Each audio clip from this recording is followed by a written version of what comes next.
السلام عليكم ورحمة الله وبركاته. اللهم صل وسلم على رسول الله عليه أفضل الصلاة والسلام. أهلا وسهلا بكم من جديد على قناة سوبر دوجي أم بدر.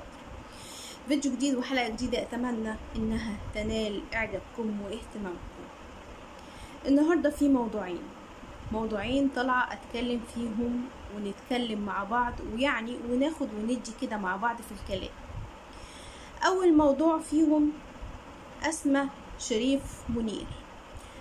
شريف منير طالعة بالبيكيني مع 2 رجال ومش مشهورين ومش معروفين، ايا كان جنسيتهم ايا كان ملتهم ايه، فهم معاها في البسين وبتتصور معاهم صور وفيديوهات وبث مباشر وبتطلعها على صفحاتها الشخصية، وبالتالي الفيديوهات دي انتشرت انتشار النار في الهشيم زي ما بيقولوا كده، واتقال بعد كده انها طلعت ترند بسبب البيكيني وبسبب الصور بتاعتها، وبعد كده بيتقال انها حرية شخصية واي حد يتكلم في الموضوع ده يبقى بيشهر بيها، وان احنا هنكون مذنبين لو اتكلمنا في حقها.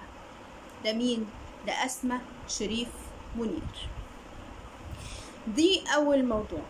تاني موضوع هتكلم عن ست محترمة مربية أجيال، عندها شباب، زوجها إمام جامع، وإمام جامع متطوع مش بياخد أجر على إنه إمام جامع. طلعت الست دي بمشكلة، والمشكلة دي للأسف بتحصل كتير جدا وبدون أي حد يتعاقب بسبب الجرائم اللي زي دي. فطلعت الست دي بمشكلة، فالمشكلة بتاعتها اتذاعت على قناة المذيعة ريهام سعيد. أنا بقول لكم الحكاية بتاعت اللي أنا هقولها دلوقتي كانت على قناة ريهام سعيد. انا مش طالعه علشان اقول اللي هي قالته او احكي لكم حاجه اتقالت قبل كده، انا عايزه اقول رايي في الموضوع ده، لان الموضوع ده بصراحه حاجه مستفزه جدا وبتحصل في هذه الاوقات.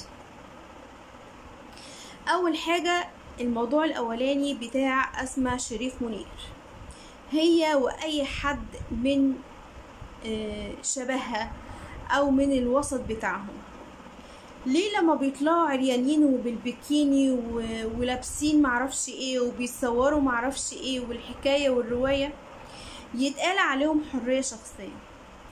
وليه لما يطلعوا وكل اشيائهم باينة وبيطلعوا بكل بجاحة وبكل حرية ويقول ان احنا حرين، احنا نعمل اللي احنا عايزينه، واي حد يطلع ينتقد ده فهو مجرم في حقه، فهو انسان متخلف، فهو انسان ما يعرفش اي حاجة عن الحضارة. اي حد يطلع ينتقد العري، واي حد يطلع ينتقد ازاي انها مع 2 رجالة ايا كان هما مين في حمام البسين وبالبيكيني وبيتهزر معاهم وبتاع، فاحنا ناس متخلفة ما بتعرفش حاجة عن الانبساط وعن الانشكاح والحركات اللي هما بيعملوها دي.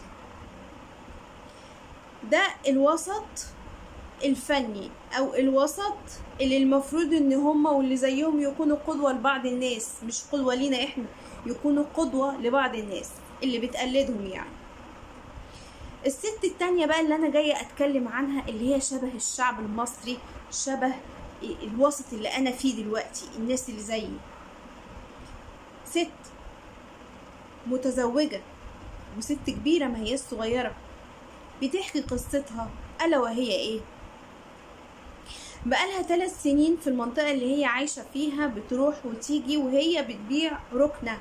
عارفين الركنة اللي شبه الكنبة كده، وركنة كده بتقول انها يعني بتبيع ورزق بالحلال، وعيالها شباب كبار وبيشتغلوا وبتاع. فجأة كل الشارع بتاعها وكل البلد بيتكلموا عنها ويبصوا عليها ويقولوا هي دي. بتقول في حكايتها ان الرجالة الاول كانت بتقول هي دي هي دي، تيجي تركب التوك توك هي دي. راحت واحدة عزمتها على فرح، فحتى البنات اللي في الفرح بيشاوروا عليها ويقولوا هي دي.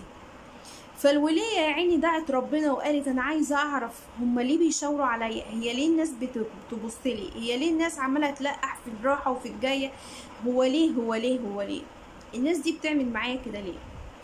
فالمهم مش عايزة اطول عليكم، الفيديو بتاعها وحكايتها بصوتها وبنفسها موجود على السوشيال ميديا. بعد اللي حصل ده ربنا عطرها على شخص، فالشخص ده عرفها الناس ليه بتعمل معاها كده.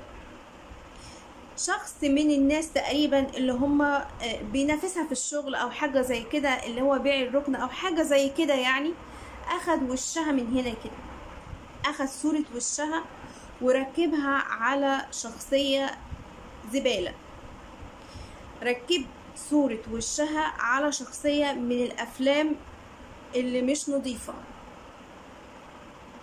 وشوه سمعة الست. فهل التصرف ده ينفع يتسكت عليه؟ التصرف ده حصل في كذا موقف قبل كده انا طلعت فيديو واحدة راحت تصلح تليفونها، فالراجل اخد صورها من التليفون وبعد كده ابتدى يستفزها او يستنزف فلوس، عايز فلوس علشان اسحب الصور من عندي. الشخص ده محدش يعرف اذا كان هو اتعاقب او هو اتحاسب او اي حاجة، والست دي موضوعها مات على كده. الراجل اللي عمل فيها كده بيقال على حسب اقوال الست ان اخوه او اي حد من قرايبه امين شرطة. فهل انت كامين شرطة او ايا كان حاجة في الشرطة تسمح لرجولتك اذا كان في رجولة اصلا ان انت تشوه سمعة واحدة ست؟ يعني ربنا يسترنا فوق الارض وتحت الارض. ده الستر دي نعمة من عند ربنا. ده انت لو فعلا شايفها واحدة شمال مش هتعمل معاها كده. ليه تشوه سمعة واحدة ست وسمعة عيالها وسمعة جوزها الامام جامع؟ مش فاهمة احنا ليه بقينا في قمة القذارة بالشكل ده. للأسف برضو يعني الموضوع بيخص بعضه برضو، يعني الموضوع كده بياخد مجراه الحاجات اللي هي تخص السوشيال ميديا والتكنولوجيا. شفت فيديو قريب لشخص من اللي هم عارفين اللي بيجيبوا صورة الناس الميتة ويحطوا الصورة ويجيبوهم بيتكلموا، جايبين الشيخ الشعراوي الله يرحمه وطالع بيتكلم، هما اللي بيتكلموا يعني، وبيقولوا ان هو اتجوز شادية وهو اللي خلاها تسيب التمثيل ويتجوزها، وبيقولوا كلام قبيح عن الشيخ الشعراوي واخدين صورته وبيطلعوا يشوهوا صورة الشيخ الشعراوي. طالعين تشوهوا صورة واحدة ست محترمة، طالعين تشوهوا بالتكنولوجيا وبالحاجات الحديثة اللي المفروض تنفع البشر اكتر من انها تضرها، وطالعين تشوهوا الناس المحترمة. ليه؟ هتاخدوا من ده ايه؟ هل انتوا قدام ربنا لما تيجوا تفضحوا حد هتكونوا انتوا راضيين عن نفسكم، ولا انتوا مش عارفين ان انتوا في يوم من الايام هتروحوا وتنتقلوا الى رحمة الله؟ حاجات كتير انا عايزة اعرف ارائكم فيها. الاول، تصرف اسمى ده مقبول ولا مرفوض؟ وهل الناس من حقها انها تنتقده، ولا احنا ناس متخلفة وما ننتقدش هذه الاشياء؟ التصرف التاني، الانسان اللي عمل كده في الست المحترمة دي مش المفروض يتعاقب والناس كلها تعرف ان هو تعاقب بسبب تهمة كذا كذا كذا علشان ما حدش يكرر نفس الموضوع؟ زيه زي اللي قاتل بالظبط، زيه زي القاتل.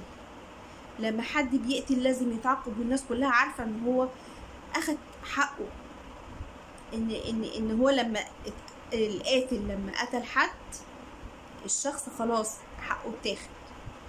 انما واحدة لما تحس ان في راجل شوه سمعتها وعمل وسوى وجاب الناس كلها ماشية تتكلم عنها، ويعني يكاد يكون ايمانها القوي كانت ممكن تنتحر ولا ابنها يقتلها ولا جوزها يعمل فيها حاجة، ليه تعملوا كده؟